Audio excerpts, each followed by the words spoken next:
I want to start this off with a pretty famous quote, well, at least to me, and it's something that I live by. And to change is to improve. To be perfect is to change constantly. It's by Winston Churchill. I think he could have made a great moonshiner if he put his mind to it. Moonshine is a very simple process, but it's trial and error. It's a huge chance whenever you try it, you're going to fail or you're going to succeed. It's that lottery ticket, when you go out there. So what makes it so successful? Right now, if you look at it in the market, it's gaining 1% every year. That's legal moonshine. It's people going from illegality to a legal back end. And that means that they're now complying with things. They're outperforming industry standards. If you look at other whiskeys like Tennessee or Kentucky whiskey, how can something so raw that isn't refined at all be taking the market by such storm, especially when it's known to come from the Appalachians, some backwoods, something that nobody's ever heard of, nobody's ever proved, there's no scientific method behind it. There's a very simple formula. It's communication and trust. Whenever you're a moonshiner, you have to trust the guy that you're going in with. I know many people probably have seen the new show that's come out called Shiners. In this, you have to trust that the guy that you're teaching isn't a police officer. You don't look at his background. You don't look at his degree. You look at what he can do, how he can perform, what he shows up day after day.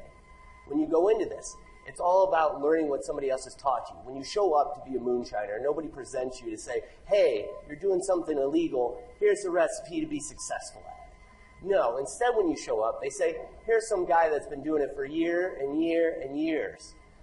And he's going to tell you how to do it. And you better darn well listen if you want to be successful at what you're doing and if you want to make a profit on it. So it's very much trial and error. You have to go in. You have to create mash. You have to figure out what flavors your customers want. If your customers don't want it, maybe the guy next door is going to come up with a better moonshine than you. It's cutthroat. There is no guarantee. There's no retirement fund on it. It's something that you have to go in with knowing that you're putting all on the line and that you have to give it everything in order to make it succeed. It's something very easy that we could do in everyday life. It's something that you can implement in your personal life, something that you can implement on projects. It's this idea that you don't take things that are stagnant. You look at the situation, you adapt to the situation, move on. In moonshine, if a police officer is coming up after you, you have a couple options. You run, you talk your way out, or you shoot the guy. Hopefully you don't shoot the guy. You either talk or you run. But everything's adaptable. You don't know whether that police officer is coming up and whether he's going to be passive, whether he's going to be aggressive, whether he's going to let you off. Most of the time when you're cooking moonshine illegally, you're on somebody else's property. At any point in time, somebody could show up, take your still. Somebody could shoot it full of holes. You're leaving it alone for large periods of time. So you have to trust that it's going to work. You're going to have to trust that the other guy is not going to steal it from you. If there's a lot of trust built into this and a lot of communication. When you go out to sell it, you're dealing directly with the users, directly with the customers. You're seeing what they like. You're seeing what they're buying. You're seeing what they're buying from your other competitors. So it's a very interesting relationship because it's not something that you could just publicize. It's not something I could go and Google and say, what does everybody like? It's something very much I have to try and try and try over again. It's something that you don't want to give up on. And that's what we could learn from moonshine is this idea that Winston Churchill said that you just want to obtain this perfect. It's not finishing. It's not falling in love with the solution. It's falling in love with the problem, that you have to create something and keep refining it and developing, all coming over all those hurdles as you go.